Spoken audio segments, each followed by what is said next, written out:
You can't complain unless you're heard.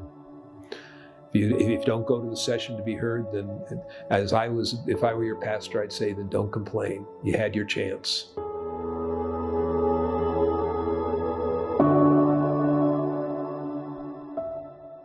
What is occurring in the Diocese of Tucson is not a synod. It is a listening session to gather information for the Synod of Bishops. This is an information gathering exercise both here and in Rome. Here it will be all boiled down because you can't send something that thick with everybody's remarks on it, but you can categorize the remarks into categories to show what at least is on the minds of those people who show up for them. And I'm sure that's what Bishop is going to do, is a collation of these things and a fair representation of the views that have been presented. And then that is sent on to the Synod in Rome, and the Synod Fathers break usually into language groups. And it's a real good way for the bishop to get his hands on the pulse of the diocese in even a more profound way than having diocesan synods, because we couldn't accommodate the number of people, lay people that would be heard in this process versus the process what's going to occur. And while this will be very helpful, I think, to the Holy Father to hear from the whole church, I think it's going to be very helpful for the diocesan bishops to hear what people think. And people have their say. My only hope is that that say is done in the spirit of a synod, which is with respect, with listening to all points of view, and non-combative.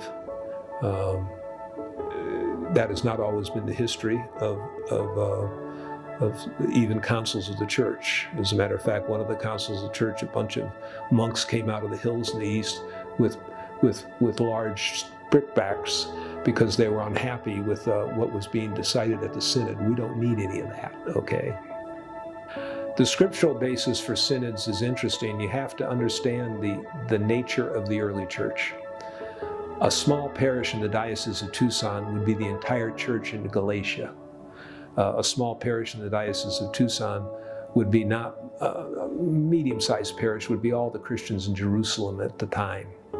So when we think of church and diocese and Rome and all those things, we think of multitudinous people, but the church grew slowly in the first 150, 200 years as it spread throughout the Mediterranean.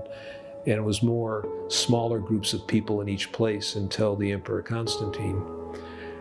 The first history we have of any, not exactly synod, but any council of the church, it has two sources, one in St. Paul and the other in the book of Acts. And that, of course, is the Council of Jerusalem. And is treated by many authors as the first ecumenical council of the church. But remember, when that occurred, we were still in the apostolic age. The apostles were still alive.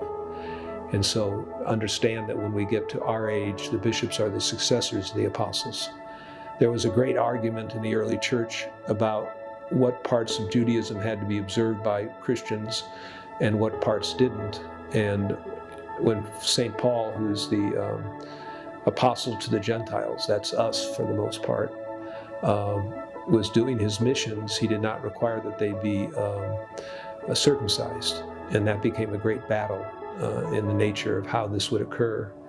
And so St. Paul reflects in his own letters, and the book of Acts reflects it also, went to Jerusalem to meet with James as Bishop of Jerusalem.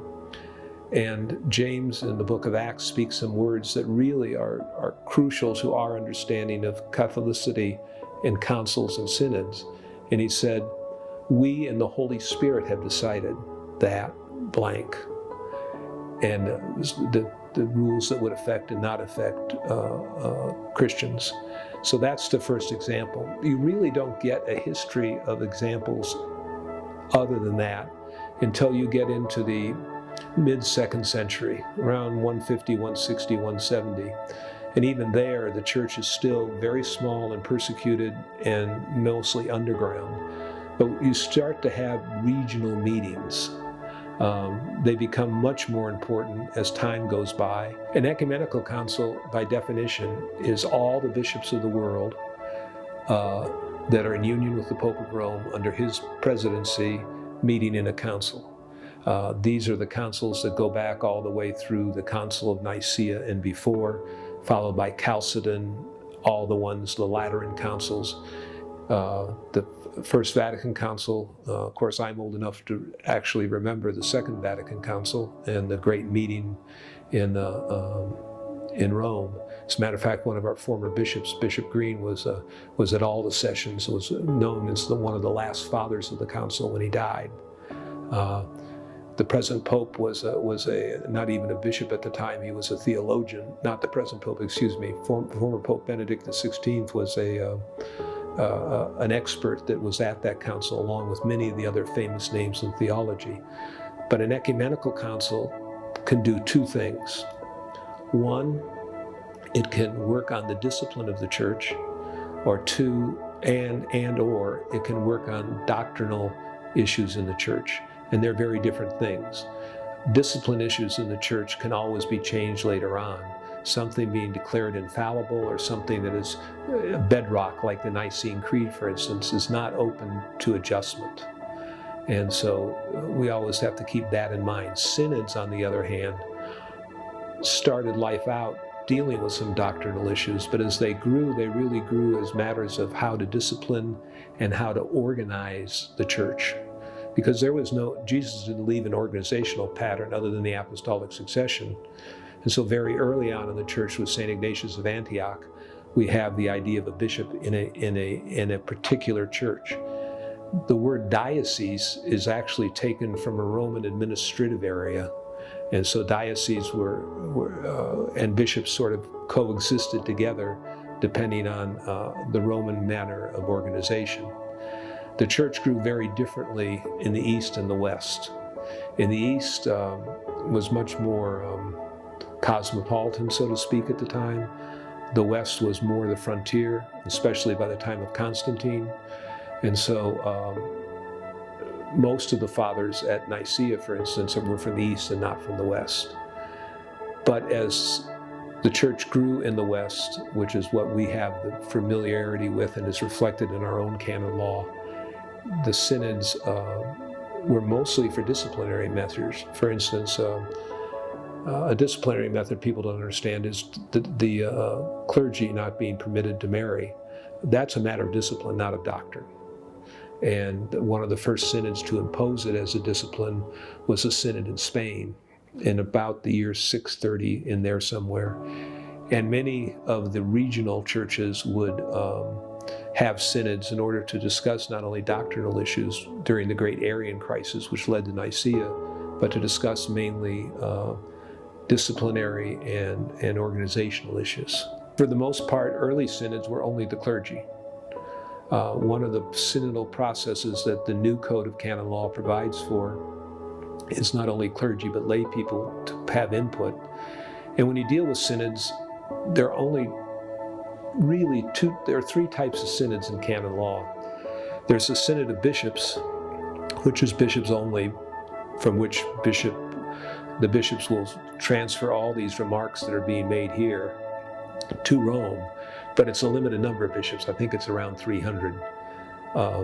It's not an ecumenical council, but it's to help the Holy Father understand the mind of the church. And this will be the largest consultation of listening that has ever occurred in the church, at least as far as I can figure out. And people, when we say that you don't have a vote, but you will be listened to, think that that's some kind of degradation. I'd rather have my say than have my vote. Many places in the church, there's known as passive voices in canon law, which means you don't have a right to vote, but you have a right to be heard. And then, of course, at the diocesan level, the only person with a vote is the bishop.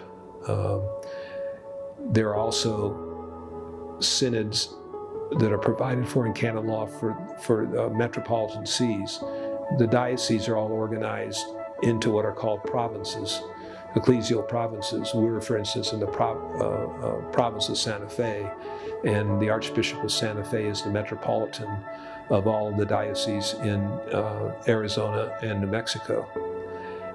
So you can have those. I've never seen one occur. And then, of course, you can have the Synod of Bishops in Rome, and you can have a diocesan synod. And actually, if bishop had a diocesan synod, there's a layout in canon law as to how it's to occur. And in there is a provision for lay people. What bishop is doing here is not that kind of synod, but in a sense it's listening to even more lay people, because he's going from parish to parish, or his representative will be going parish to parish to take down what's going on. So that's the difference. It's not to be confused with, for instance, the National Catholic Conference of Bishops. There's an interesting side note, footnote in the history of the Church of the United States. Those of us with distinguished gray hair grew up with the Baltimore Catechism, and the reason it's called the Baltimore Catechism is there were quote-unquote consuls of the American Church at Baltimore when we were still missionary territory, that not only were like the National Catholic Conference listening sessions, they actually had the ability to legislate disciplinary norms subject to Rome's approval for the American Church. That went out of style when the new Code of Canon Law came out, the old Code of Canon Law came out, and even in the new Code of Canon Law, there is legislative functions in the National Catholic Conference of Bishops, but not many. Each bishop is the apostle in his own see and relates himself to the Holy Father, not necessarily to the other bishops. A lot of other countries to call their councils of bishops synods, but they're not synods. The Eastern Church, on the other hand, since you asked that question, and by Eastern Church I'm now referring to the Orthodox, because synods I'm not totally familiar with synods among those Catholics united with the Pope, what we call the Eastern Rites, but in the churches that have their own government in the Orthodox Church, the synod is much more important, even in the appointment of bishops, and that is not part of who we are. Although I think the present Holy Father is trying to get the synodal process going so that we can get even closer to reuniting with our Eastern brothers and sisters. But that's a long journey.